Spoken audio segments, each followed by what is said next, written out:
guys, so it is the build a lot of you guys have been looking forward to, the Mercedes C63. Now, we've had this car for quite a while. I think it's been about, what, 7 months now, Z?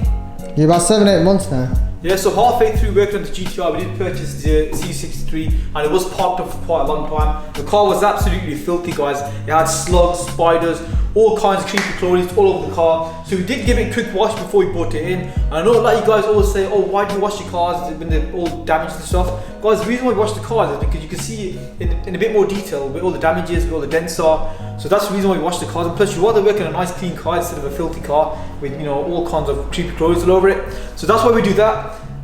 So yeah guys, if you watched the last C63 video, you know what the damage is. It's quite obvious with the damages, the front end. So this is where the primary damage is. As you guys know, we've had the car for quite a while and we have ordered quite a few parts for it. Now I think, Z, do we have majority of the parts for it?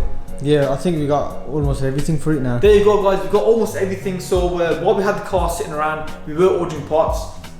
So most of the parts we do have. Now, is it a Cat N or a Cat S? I'm going to show us off. Cat S. It's been that long. Cat S. Which means structural. Okay guys, so it is a Cat S, so it does have structural damage. But here's the thing, I'm quite confused because I don't really know what the structural damage is. If you look at the chassis legs, they look absolutely fine. So if you just zoom into it, show them how they look.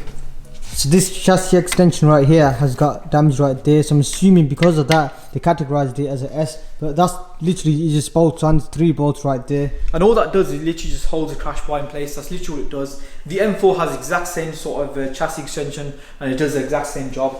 So if they've categorized it as an S just for that, then maybe they made a mistake because that's a very minor thing. That's not really part of the structure of the car. It's not part of the chassis. So yeah, if you look around the engine bay, it looks quite minty. I know it's a little dirty, but apart from that, there's no like obvious bits of damage. It's just you know, missing plastics here and there. This is like a separate bracket, isn't it? This aluminium bracket. Yeah, normally comes with the front panel if you buy it complete. Yeah. Second hand. I take it as that holds the headlight. Is that right? Yes, yeah, headlight support, and also the locks for the bonnet latch. But yeah. Yeah. So. To be fair, I can see why it might be a Cat S. If you look at this flitch, it is slightly pointed up compared to the other flitch on that side. So this one's slightly pointed up and that one is a bit more level. If you look carefully, you'll see it. Yeah. So we might have to knock that down a bit, get that level. And one thing you guys don't know about this car is, it is 630 brake horsepower. This car is stage 1. The stock C63 does 499 or 500, something along those lines. So yeah, it is a massive power upgrade and the car does sound absolutely insane. So that's that for the front of the car.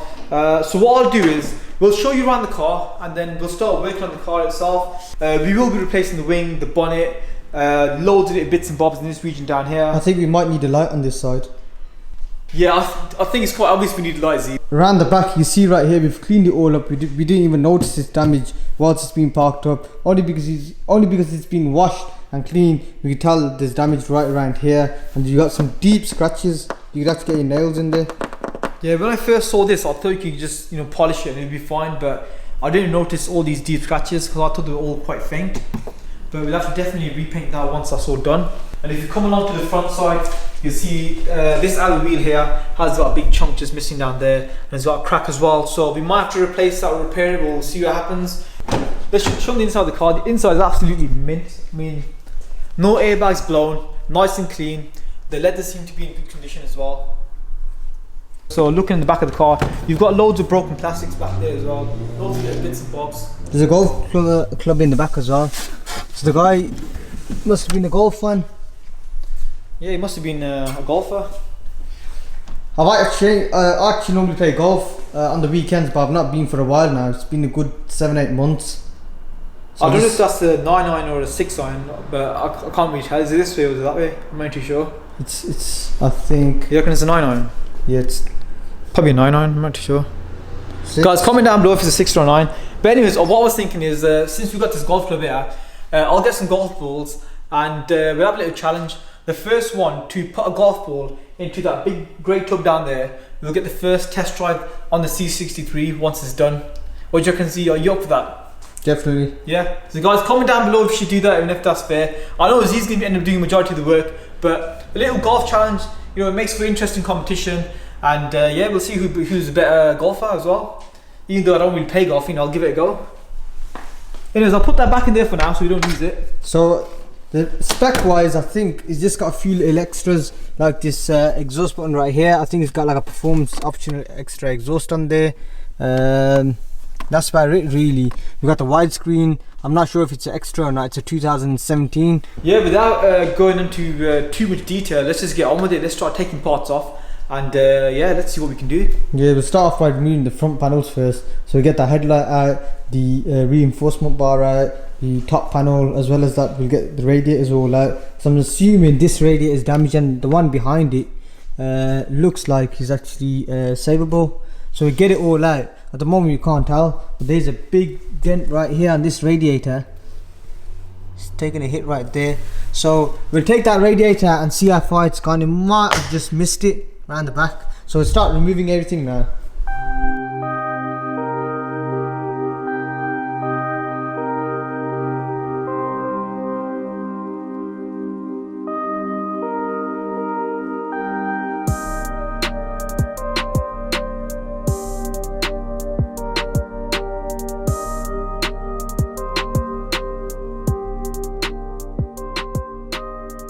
So we have a lot of the parts removed from the front right here. So you see the top panel's been removed, crash bar's been removed now, also the rad pack as well, and this side rad right here. So we've got the radiator that sits right at the front, so that's taken a bit of an impact. You can see right there, and around the other side there's a big line going through there. So I'll get all these radiators tested by ReadyRads, who actually specialise in radiators and build radiators. And also the radiator that I actually bought, the oil cooler, that was actually purchased from them. So this is an upgraded oil cooler, you can see right here. So it's more bigger than the normal radiator. So it's gonna have better cooling. So you can see right here, so we've got the AC condenser. The AC condenser does not look like it's been hit. But you can see right here, it's got a slight bit of damage right here. So we'll get it all tested. So we'll take off all the radiators. So we've got an inner radiator right here, which is this radiator right here. We'll get that tested as well. Make sure there's no leaks on there. There's no point actually fitting these radiators thinking they're alright. And when you fit them on, then you have a problem where the radiators leak and then you got to take it all back off. So we get every single radiator tested. The way they actually test it is they put pipes to right around here and the other side and just pressure test it. A normal radiator operating will be around about 30 to 40 psi, I'm guessing, but he'll actually test it to about 50 to 60 psi, so there'll be more pressure in there to make sure it will not leak once it's on the car. So anyway guys, we have these two radiators. So this is the one off the car, which is the left side radiator, and this is the one we actually got for free whilst we were buying the other parts, and the guy was going to throw this away, so we actually got this from him. So the only problem with this radiator is it's actually missing the part for the pipe that sits right here. So these are actually tanks. So the guys at the radiator place, what they normally do is they unstitch these little rivets right here, these little hooks. If you unstitch them, you can remove the tanks. So these tanks are replaceable. It's just the way you do it. So either this tank we're going to use the original one, or the one we actually purchased, depending on obviously which one's best to use. But I think the one we actually got off the car is actually in more better condition than the one we got right there. So we'll get it all tested, so you could build one out of the two. So that's why we got two right there. So we have the crash bar removed right there and the top piece right there. All we got to do now is start removing the front chassis extension. So that's damaged. This has got to come off as well, because I think the panel I've actually bought comes complete. So if you remove that, it'll be easier to put back on.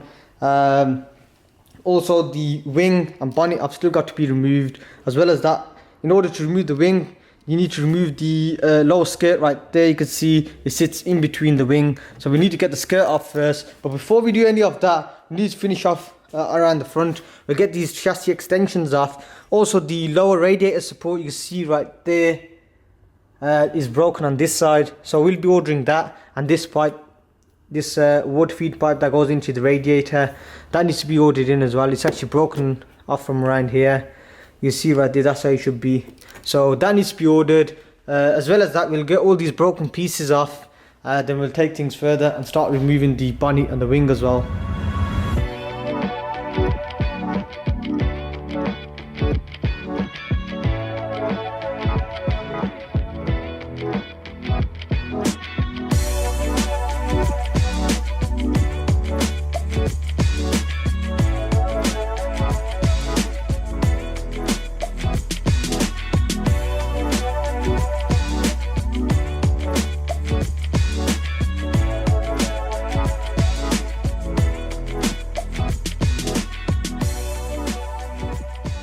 So check it out guys, our operation on the front is all successful and everything has all been removed.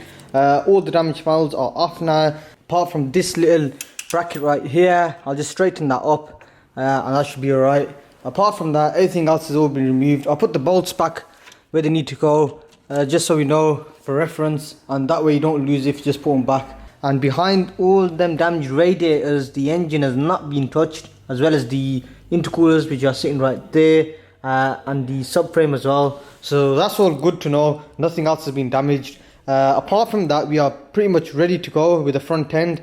We do need to get that low radiator support and the radiators sorted before we can start fitting everything back up. That aside, we need to start removing the wing. In order to remove the wing, we need to jack up the car, get the wheel off, get the arch liner off. It's still stuck underneath there, so the other part half is broken. So we need to remove that, get the skirt off. Once that's done, we start unbolting that wing, and that's the only damaged panel on the car. So let's get on it and start removing it.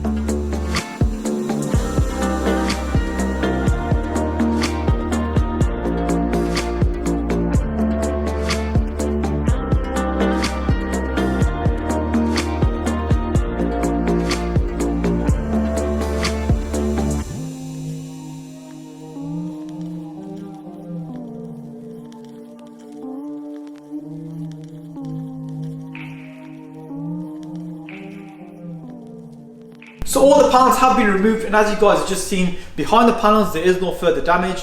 You know, we were worried that there might be a bit of damage to the pulleys, but everything seems to be 100% as it should be. Same as the flips guys, as you guys remember the M4 had a bit of hidden damage, this car does not. I'm still wondering why this car is a Cat S. There's literally no structural damage at all, so it is quite confusing as to why it is a Cat S. Maybe it's been miscategorized, maybe it should have been a Cat N instead of Cat S. But yeah, from what we've seen, the car looks perfectly fine. It should be a straightforward job. On the next video, we will be putting on most of the panels that we purchased. As you guys know, we have got majority of the panels. This car has been sat around, and in the meantime, we have been purchasing parts for it. So yeah, that will be the next video, guys, putting the panels back on. This was basically just taking all the panels off. So we are going to end the video there, guys. It is getting really late. So thanks a lot for watching. If you are new, consider subscribing. If you like the video, give it a thumbs up. And yeah, follow us on Instagram for behind the scenes of what we do. And we'll see you guys on the next video. It might be a 63 video, it might be a Fiesta ST video. I know guys, we have been neglecting the ST, but we will be making some more videos on that soon. So stay tuned, we'll see you guys in the next video.